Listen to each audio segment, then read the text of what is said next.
Hey guys, welcome to EuroLeague Fantasy Talks.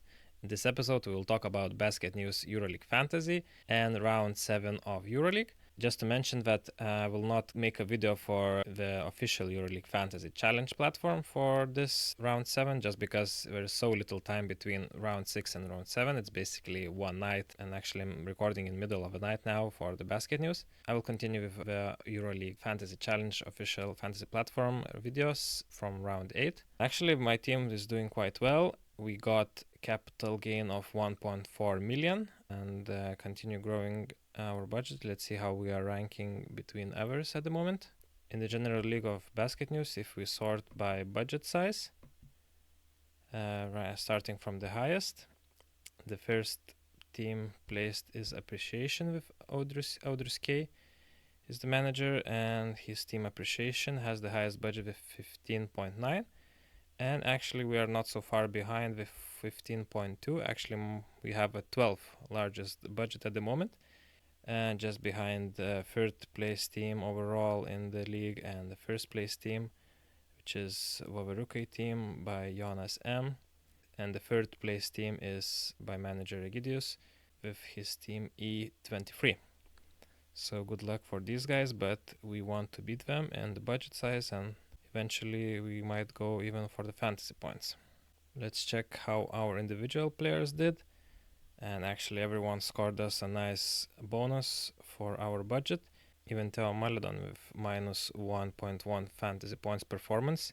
It's just got doubled here to the negative side because we captained him, unfortunately. And all the other guys according to our calculations. So let's now check how much do we need to score for round 7. Yeah, so minimum fantasy points required so that we wouldn't drop in price. So according to my calculations, Booker needs -3, or -3, it would still not drop his price. For when it comes to Vezenkov, he needs to score 14 PR or more for his price not to drop. 13.9 still a safe zone. So Shorts is safe with -1.5. Jantanen is very good. Get Right is -12. Tyson Ward is good. So Theo Maledon we probably will have to trade because he needs to score 15.3, and that's not necessarily a guarantee. So I would rather just pick players that have better stats for price growing. And Sako is also very risky to keep. Sterling Brown needs 2.3, but I decided to actually stay with Vezenkov, even if he is a risky one to keep, but I still believe in him and I want him for my fantasy points as well, to have a good captain. But I will trade Sterling. So let's go and make those changes. So as I said, we will trade Maledon, we sell Sako, we keep Vezenkov, and we sell Sterling Brown. So we need to get 1 center and 2 guards. So I'll start by center, and for center I will pick a Baskonia guy, Khalifa Diop. So he seems to be getting a second center role and doing quite well. Getting good amounts of fantasy points, plays almost 20 minutes per game. And even with -16 fantasy points, his price would not drop, so he has a really big safety zone. So definitely a good player to pick for price growing. The only danger would be if he wouldn't play, then it wouldn't affect our budget.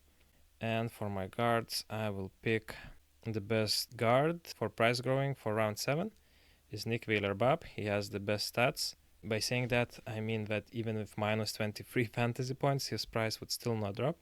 So he has such good stats that he will just continue growing his price probably for at least one more round even after that, depending on his performance in round 7, of course. But Asvel is not a great defensive team, so he might get again a nice performance. And as my last player, I will get another guard, and actually another Bayern guy, Carson Edwards. Carson seems to be really hot, and of course from the previous season we remember that sometimes he can also get those minus performances, but now even with -14 or -14.5, his price would still not drop. We actually have a good chance for him to score a lot of fantasy points for us. So that's why I pick him. Most of my guys are playing on Friday, so I will captain Vezenkov for Thursday, and I will go with this team.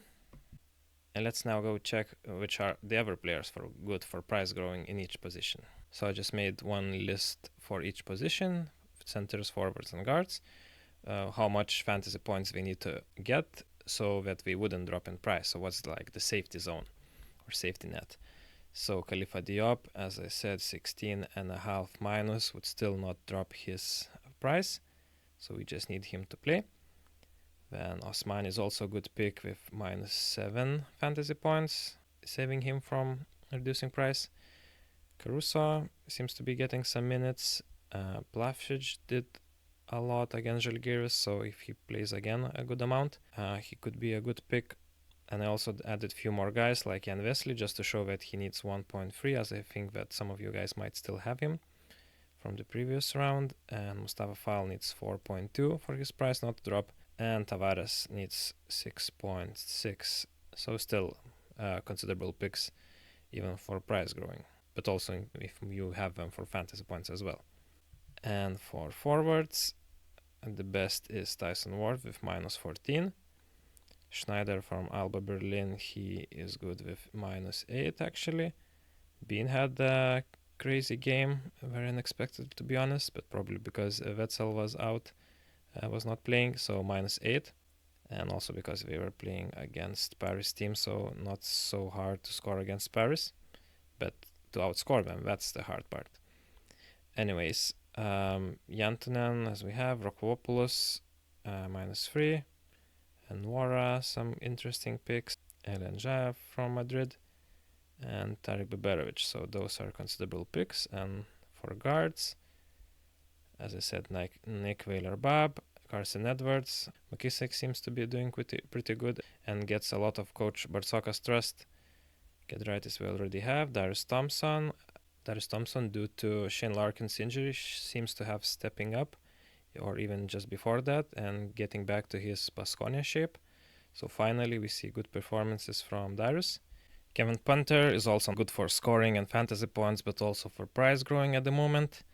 Edwin Jackson is a bit of a riskier pick. Lundberg, Juan Nunez seems to be getting more trust than Brizuela or even Satoransky didn't do so well, but Nunez got some fantasy points, so definitely a considerable pick. Our guy Elijah Bryant, and also added Servidis for all those Žalgiris fans if you want to pick him. He's actually quite good to pick, as he shouldn't reduce your budget. On the contrary, he might actually increase your budget if you pick him. That's all for today. Please consider liking the video and subscribing to the channel. Thank you for watching, and see you on the next one.